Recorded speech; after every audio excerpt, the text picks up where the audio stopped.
CRP Cast.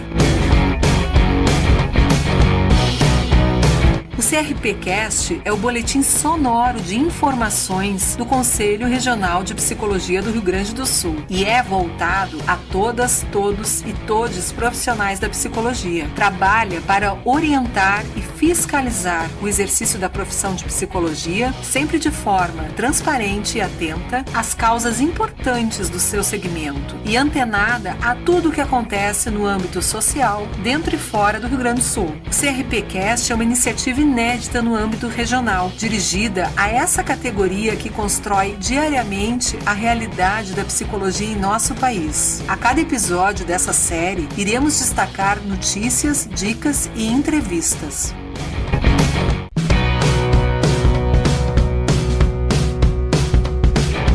Bem-vindas, bem-vindos e bem-vindes. Eu sou Leocádia Costa e apresento a vocês o 20º episódio do CRP Cast. Neste episódio, contamos com a participação da psicóloga Liliana Dantas da Silva, do assistente social Wesley Carvalho e do comissário de Polícia Civil aposentado Luiz Felipe de Oliveira Teixeira. Na mediação da roda de conversa, contamos com a participação da conselheira Mainar Vorga e nas locuções das conselheiras Roberta da Silva Gomes e Luciana Fossi.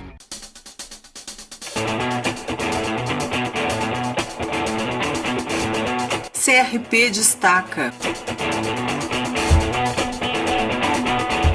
Olá, tudo bem? Eu sou a conselheira Roberta da Silva Gomes e nesta edição do CRP Destaca trago informações sobre o projeto de lei das 30 horas e sobre resoluções e notas técnicas aprovadas na última Assembleia de Políticas da Administração e das Finanças do Sistema Conselhos de Psicologia, com impacto relevante para a categoria. As direções dos Conselhos Federal e Regionais de Psicologia estiveram recentemente reunidas na Câmara dos Deputados, em Brasília, com o relator do projeto das 30 horas, deputado Rogério Correia. O projeto de lei 1214 de 2019, conhecido como Projeto das 30 horas, propõe fixar em até 30 horas semanais a jornada de trabalho da psicóloga. Atualmente, a lei que dispõe sobre os cursos de formação em psicologia e que regulamenta a profissão de 1962 não estabelece regras sobre a jornada de trabalho. A proposta tramita em caráter conclusivo e está em discussão na Comissão de Trabalho, Administração e Serviço Público da Câmara. Após sua aprovação, seguirá para a última análise, na Comissão de Constituição e Justiça e de Cidadania. No final de abril, foi realizada a primeira Assembleia de Políticas da Administração e das Finanças do Sistema Conselhos de Psicologia de 2022. Nesse espaço, delegações dos 24 Conselhos Regionais de Psicologia e do Conselho Federal de Psicologia aprovam importantes deliberações para o exercício da profissão. Em um momento histórico para a psicologia, foi aprovada uma resolução que regulamenta e delimita o campo e o espaço de atuação de psicólogas na prática da psicoterapia. A proposta, além de orientar a categoria, diferencia o que é uma prática psicoterápica exercida por psicólogas daquelas sem fundamentação científica e sem uma formação adequada. Na APAF, também foi aprovada a resolução que estabelece normas de atuação para profissionais da psicologia em relação às bissexualidades e demais orientações não monossexuais, e outra resolução que trata de parâmetros para a assistência psicológica no contexto da atenção primária, secundária e terciária em saúde. Importante conquista para respaldar o trabalho da categoria nesse campo. Também foi encaminhada a publicação de notas técnicas sobre publicidade profissional nas redes sociais e sobre o tema da alienação parental. Além disso, foi aprovada a criação do Sistema de Práticas Psicológicas Aloísio Lopes de Brito, voltado a práticas emergentes em psicologia. As novas resoluções e notas técnicas aprovadas na APAF estão sendo divulgadas no site e redes do Conselho assim que publicadas. Acompanhe.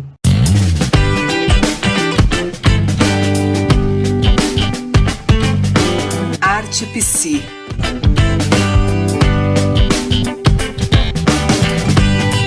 Olá, eu sou a conselheira Luciana Fossi e quero compartilhar com vocês, nesta edição do Arte Psi, a dica de um filme que traz uma importante reflexão sobre a luta antimanicomial e de um livro que fala do encontro da psicanálise com a maternidade. Os Olhos Negros de Marilyn é um longa-metragem italiano original da Netflix, dirigido por Simone Godano. A história conta a vida de dois personagens internados em um centro de reabilitação psiquiátrica. Diego quer se aproximar da filha, Bianca, e tenta manter o equilíbrio. Nessas buscas, eles acabam encontrando na gastronomia uma saída para seus problemas e decidem montar um restaurante. Diego é o chefe, Clara é responsável pela organização e administração do estabelecimento, e os outros pacientes do espaço, com problemas variados, também ajudam no restaurante. A história é contada de uma forma leve e divertida, revelando todo o potencial de vida daquelas pessoas e trazendo à tona o debate sobre diferentes possibilidades de cuidado em saúde mental. Vale a pena assistir.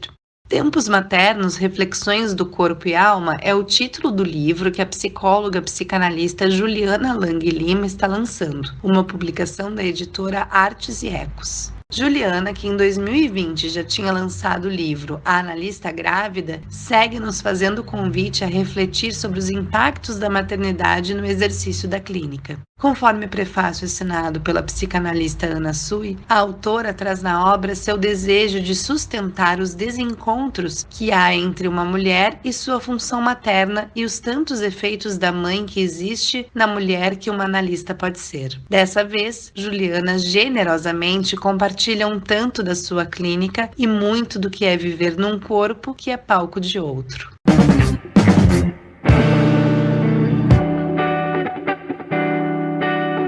Psi o quê?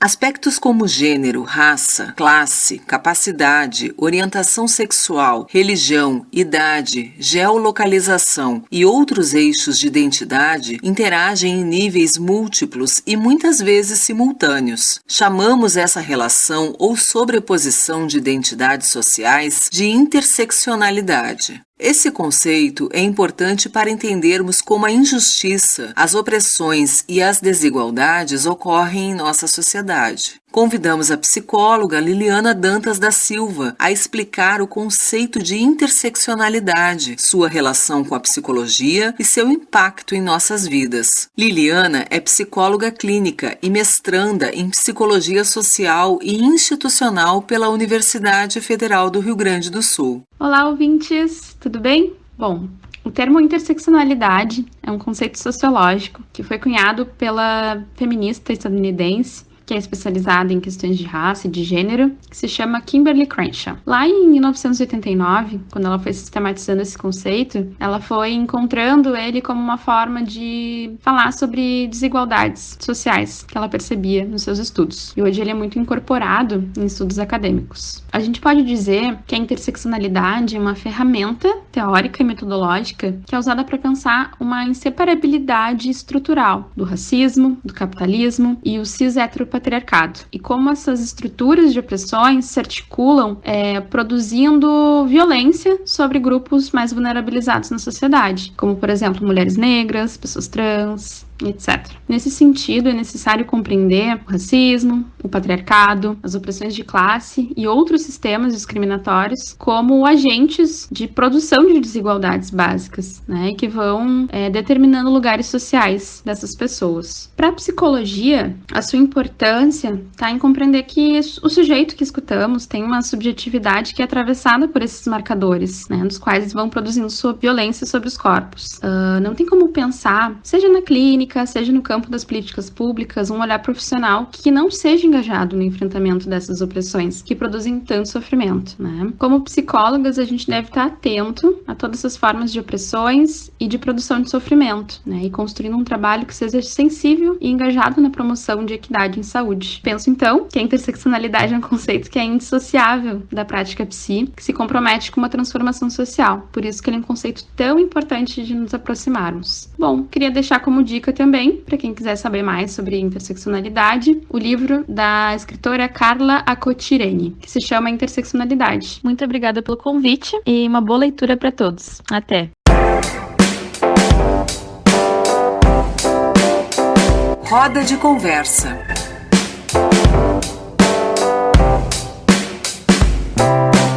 Desde o final do ano passado, o CRPRS vem promovendo debate em diferentes espaços sobre o que é segurança e os efeitos desse conceito na produção de subjetividades. Quais são os imaginários sociais sobre segurança e periculosidade que organizam a sociedade e suas práticas institucionais e cotidianas? O que podemos discutir e desconstruir sobre os modos de operação de violências e violações de direito e de criminalização tão legitimados na cultura? São algumas questões que vêm sendo discutidas pelo Conselho. Para refletir sobre o que é segurança, convidamos a conselheira Mainar Vorga, coordenadora do Núcleo do Sistema Prisional do Conselho, a mediar a roda de conversa, com a participação do assistente social Wesley Carvalho e do policial civil aposentado e coordenador do Movimento Negro Unificado, Luiz Felipe de Oliveira Teixeira. Wesley Carvalho é especialista em saúde mental coletiva, mestre em educação e doutorando em psicologia social e institucional pela Universidade Federal do Rio Grande do Sul, vinculado ao núcleo E-Politics, estudo em políticas e tecnologias contemporâneas de subjetivação. Atua no Centro de Acesso a Direitos da Secretaria da Segurança Pública de Canoas. Luiz Felipe de Oliveira Teixeira é comissário de Polícia Civil aposentado, coordenador estadual do Movimento Negro Unificado do Rio Grande do Sul e integrante do Grupo de Trabalho de Combate à Violência contra a População Negra. É também membro convidado da Comissão sobre a Verdade da Escravidão Negra da Ordem dos Advogados do Rio Grande do Sul.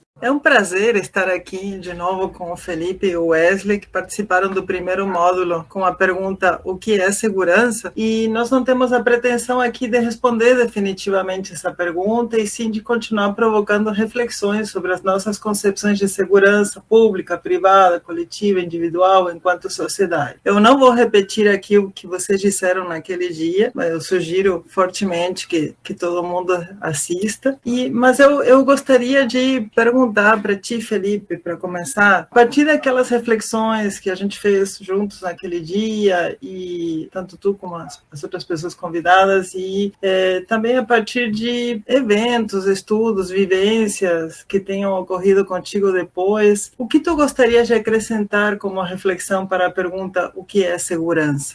Então, primeiro queria agradecer o convite, cumprimentar os ouvintes e dizer que segurança nós temos que mudar o aspecto que está hoje, porque hoje o que nós temos na sociedade, na verdade, não é uma política de segurança, nós temos o Estado a partir das suas organizações, seja as polícias, seja o judiciário, o Ministério Público, fazendo uma contenção de certos públicos que incomodam a nossa elite. Então, como exemplo, a política de drogas, na verdade, não é uma guerra às drogas, como você fala, mas é uma guerra às comunidades periféricas, às comunidades pobres, especialmente ao povo negro. O que nós precisamos em modelo de segurança é transformar isso na proteção das pessoas, né? Independente do espaço geográfico que elas estejam, independente do seu status econômico na sociedade. Então nós precisamos que realmente o Estado chegue na periferia, não só com as suas polícias para ofender as pessoas, para invadir as casas das pessoas, mas que o Estado chegue na periferia com as suas políticas de prevenção, ou seja, a política de educação,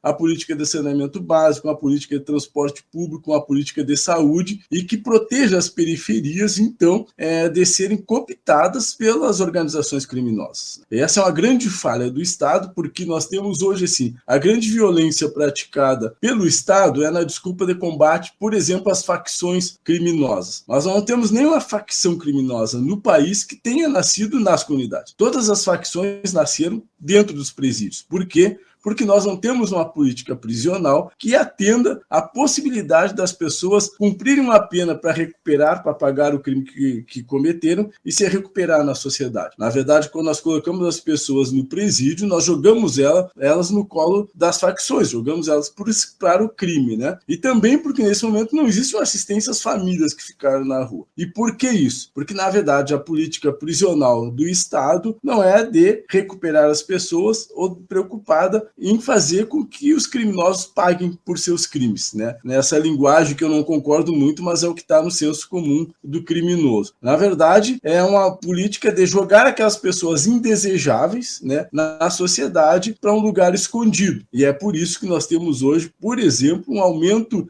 extraordinário do encarceramento feminino, assim como nós já temos há muitos séculos o encarceramento da população negra, que começou após a escravidão, quando jogaram os negros na rua no dia 14 de maio, sem ter direito a comprar terra, sem ter direito à educação, sem ter direito à moradia. Então isso começou esse encarceramento em massa e hoje vem se reproduzindo naquilo que o Achille Mbembe fala da teoria da necropolítica, né, de que onde nós temos um Estado colonizado, a violência nas periferias ela vai se dar de uma forma institucionalizada pelo Estado, e é isso que nós temos desde o Império, que não mudou com a República, mas foi só agravado com as novas leis de exclusão, especialmente da população negra, com a criminalização da religião na matriz africana, criminalização do samba, criminalização da capoeira e a criminalização de toda a cultura negra, que é o reflexo que nós temos hoje aí na questão da segurança. Mais uma aula pelo Felipe. Eu sugiro de novo que assistam o primeiro módulo do seminário, porque lá tu teve mais tempo, inclusive, para desenvolver essas ideias. De tudo que tu falou, assim, muito interessante, eu vou resgatar que o Estado, ao invés de contenção, não sei se vão ser essas as palavras exatas, né? Mas que ao invés de contenção daquilo que incomoda a elite, que o Estado ofereça segurança para as periferias, que proteja as pessoas das facções, né? Que proteja os familiares das pessoas presas, enfim, né? E isso me parece que casa bastante bem com a pergunta que eu vou fazer para o Wesley, também agradecendo a tua presença, Wesley, de novo, né? Depois de dezembro, o Wesley e eu somos colegas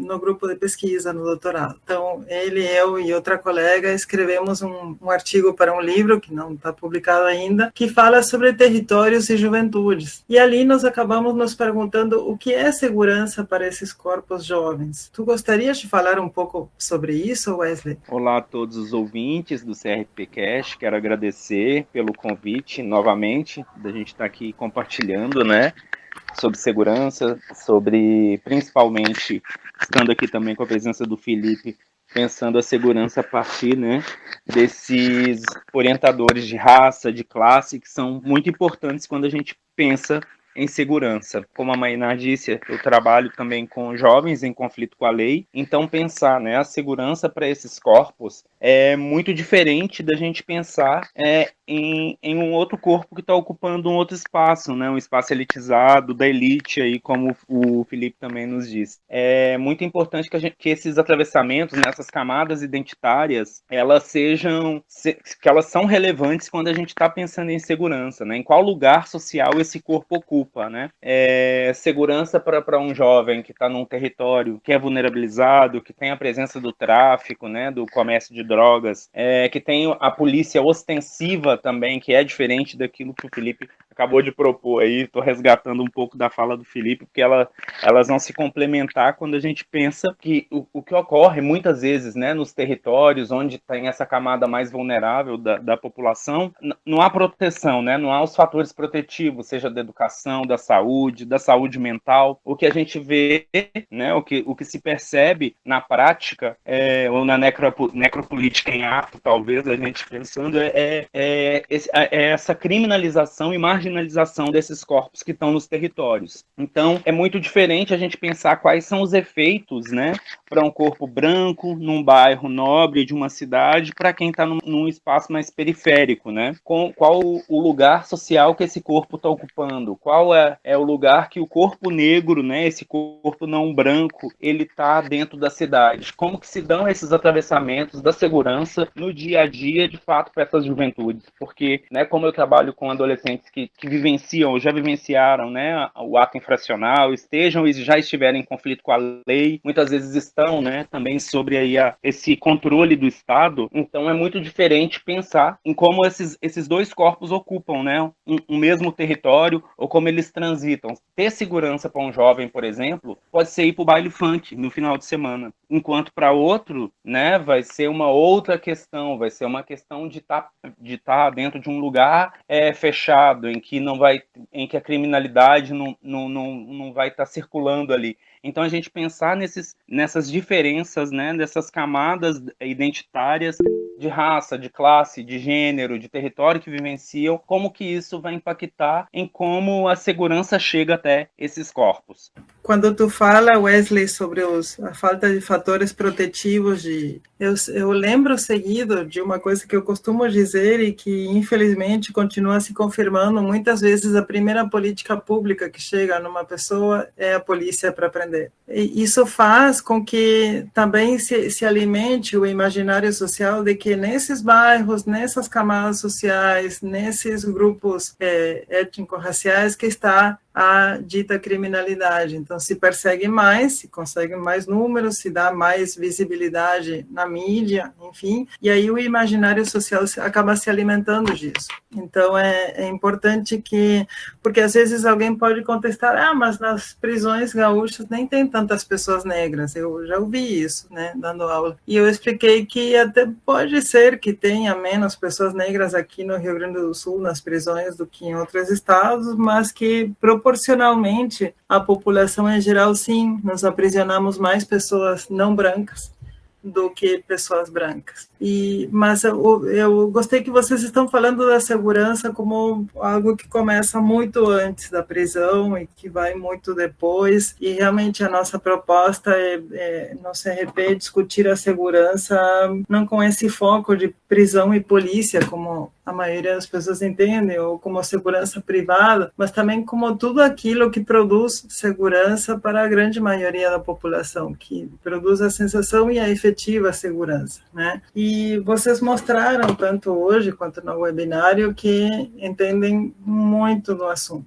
O nosso próximo módulo, o seminário, que vai ser no dia 5 de julho, né, tem a proposta de discutir a segurança a partir de como as nossas crenças sobre segurança se atravessam, protegendo ou atacando alguns corpos trans, indígenas e moradores de rua. E eu sei que essa não é a área específica de vocês, mas eu gostaria de ouvir vocês a respeito disso, assim, como vocês percebem no trabalho, nos estudos, nos movimentos sociais em que estão inseridos, que as nossas crenças sobre segurança protegem ou ameaçam esses corpos? Bom, Mainá, eu acho assim, né, quando a gente pensa, como você acabou de dizer, né, de um pensamento brancocêntrico, né, colonizado, né, numa perspectiva da branquitude aí, operando, né, sob discursos de privilégio, né, como que o racismo estrutura muitas vezes essas práticas também, principalmente desses corpos que estão aí destoantes, né, como você diz, né, estão fora desses padrões aí que são considerados, né, pela sociedade como um todo, né? Um corpo trans, ele corre mais risco a sofrer violência, né? Um corpo trans negro, então ainda mais essas camadas de opressões, elas têm,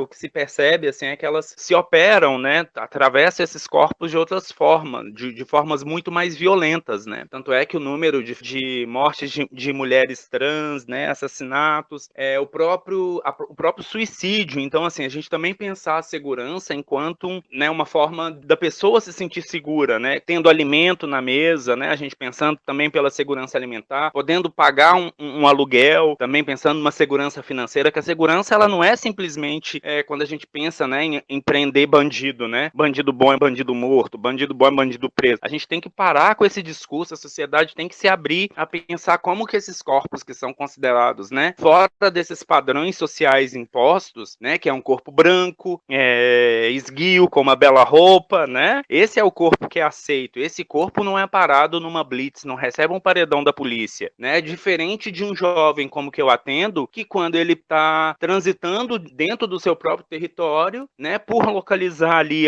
um isqueiro, tem esse isqueiro aceso e queimado o próprio rosto desse jovem. Então, assim, como que esses corpos que se destoam desse padrão, o corpo preto, o corpo trans, o corpo indígena, como que eles vivenciam outras formas de violência e muitas vezes violências mais graves, né, como a própria morte, né, como o abandono de jovens, que também se tem notícia de que a polícia hoje também muitas vezes opera dentro do próprio território, ela já julga, ela já dá uma pena, né, tem uma sentença que é bater, ter o corpo largado num território rival. Então, assim, pensar nesses corpos e como a segurança hoje ela se opera na sociedade, é que a gente tem que pensar em como que muitos paradigmas e muitos preconceitos preconceitos têm que ser quebrados, né? O estigma da marginalização desses corpos é necessário, é mais que urgente, emergente, que as pessoas hoje em dia elas pensem de outras formas desses que estão aí fora, né?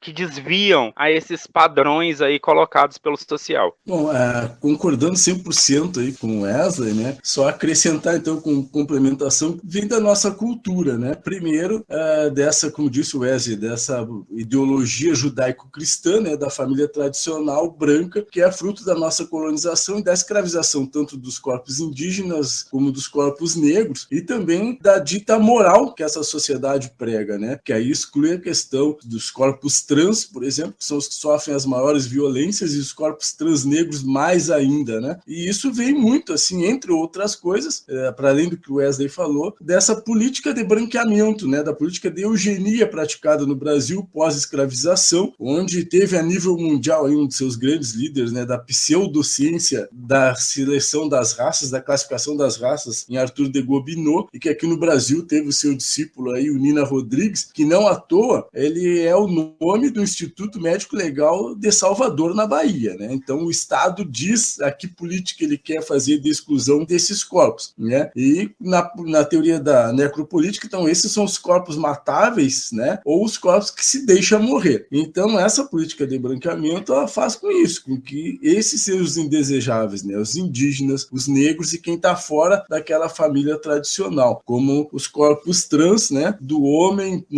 hétero, que é o que a sociedade prega. E isso faz com que o Estado, então, autorize as suas forças policiais a atuarem nas periferias para eliminar esses corpos, seja através da morte, né, das próprias ações policiais, ou seja, deixando eles morrer pela falta de estrutura na guerra entre as facções, ou seja, até pela falta de atendimento na saúde e na educação. Isso também traz uma coisa que a gente precisa reforçar de como o Estado atua na periferia, do que a gente vinha falando antes, né? Um exemplo aqui, em função do curto espaço de tempo, é a questão que é uma grande crítica aí, das polícias judiciárias, ou seja, a polícia civil, quando ela vai na periferia e cumpre mandado de busca em toda uma quadra de uma rua, em todas as casas, né? Mas por que o juiz defere? O juiz defere esse mandado porque a polícia alega que aquelas casas não tem como identificar qual a casa do suposto criminoso, do suspeito, que as casas não têm endereço, não tem número, né? Isso não acontece num bairro de classe média. Por quê? Porque anterior à atuação policial, o Estado não foi lá e não atendeu a prerrogativa, um direito essencial, que está no direito constitucional, do direito à moradia das pessoas. As pessoas não têm moradia, elas não têm as casas com a numeração, as ruas não têm nome, que é o Estado que não atendeu as pessoas. E isso abre o leque, então, para o abuso ou o excesso das forças policiais. Então, a questão está bem antes de chegar na segurança, né? Mas elas não estão desconectadas. Uma questão que a gente fala do encarceramento feminino, isso a gente precisaria mais tempo para discorrer, mas ele não é só uma questão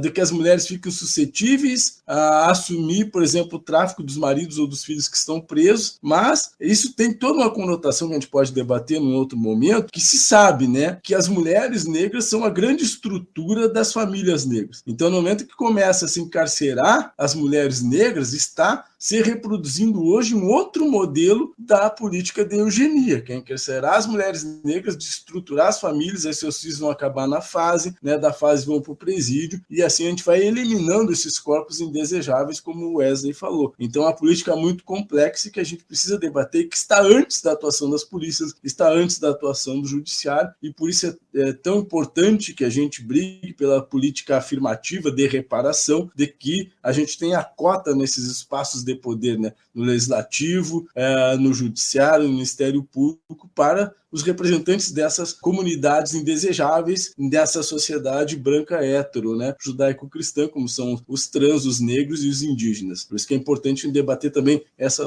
outras políticas para fortalecer a questão da segurança verdadeira, principalmente de prevenção. Fundamentais as falas de vocês, e eu me dei conta, enquanto vocês falavam, de que eu não fiz a minha audiodescrição. Eu sou uma mulher branca, eu tenho o privilégio da branquitude, ainda que eu não deseje esse privilégio. Então, é sempre importante dizer de que lugar, porque eu estou falando com dois homens negros, poderia ter uma mulher negra nessa roda. A gente fez o convite com base na atuação e na participação, e a Lisiane, que estava no primeiro módulo e é uma mulher negra, vai participar com o CRP numa outra mesa de conversas.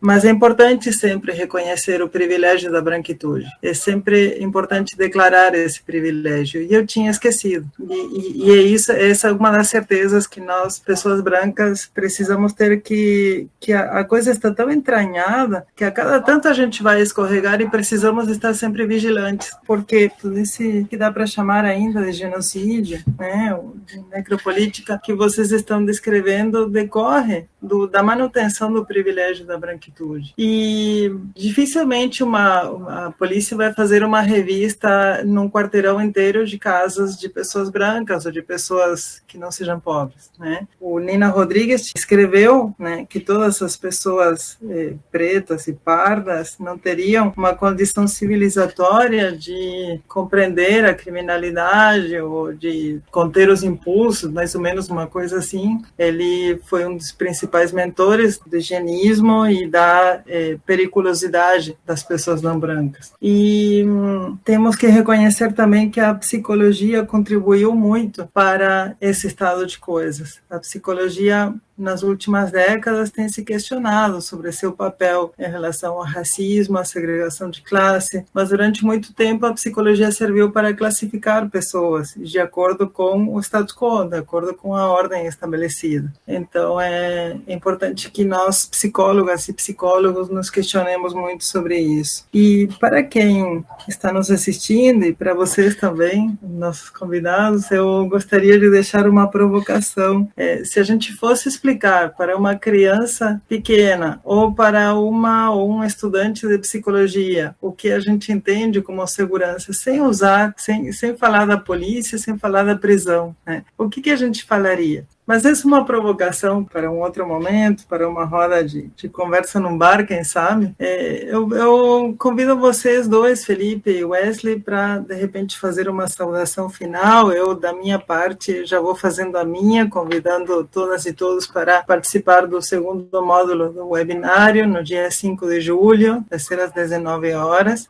Nós não temos ainda a mesa confirmada, mas provavelmente vai ser com a temática dos corpos indígenas, trans e moradores de rua. Então, passo a palavra para vocês, Felipe e Wesley, para fazer uma saudação final. Então, agradecer mais uma vez o convite, dar um grande abraço nos que estão nos ouvindo, e para encerrar, dizer assim, nessa tua autodescrição de mulher branca, do privilégio, eu tenho dito uma coisa sempre, né, que as pessoas brancas precisam vir para a luta antirracista, porque os negros vêm lutando desde antes de sair da África, quando houve a invasão africana pelos europeus, e depois nos navios negreiros pela escravização. E só que não foram os negros que criaram o racismo, né? Quem criou o racismo foram as pessoas brancas. Então, as pessoas brancas que têm consciência desse seu privilégio, embora não tenham a culpa, porque não foi a ação delas, mas dos seus antepassados, mas elas precisam vir para a luta antirracista junto com o nosso povo negro. Então, obrigado pela oportunidade mais uma vez. Um grande abraço, Mainá, um grande abraço, Wesley. Certo. Então, para finalizar, também quero agradecer pelo convite, agradecer aos ouvintes que estão aí. Também, voltando um pouco no que o Felipe fala, assim, eu acho que é preciso que as pessoas brancas se entendam brancas, né? Elas precisam se racializar.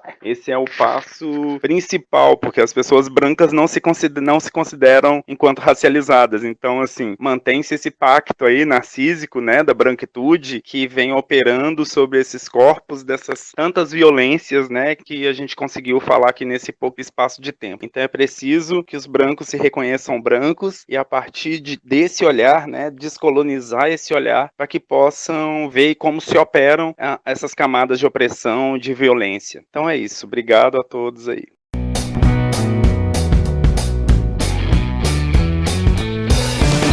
Esperamos que tenham gostado do 20º episódio do CRP Cast. A série de episódios estará disponível nas plataformas Spotify, Deezer e canal de YouTube do CRPRS. Convidamos vocês para conhecerem o nosso site www.crprs.org.br e seguirem as nossas redes sociais no Instagram, Twitter, Facebook e LinkedIn, mantendo assim a nossa conexão virtual em dia. Contamos com a sua escuta no próximo CRP Cast, com novos temas e assuntos sintonizados conectados sempre com você. Um tchau para todas, todos e todes e até breve.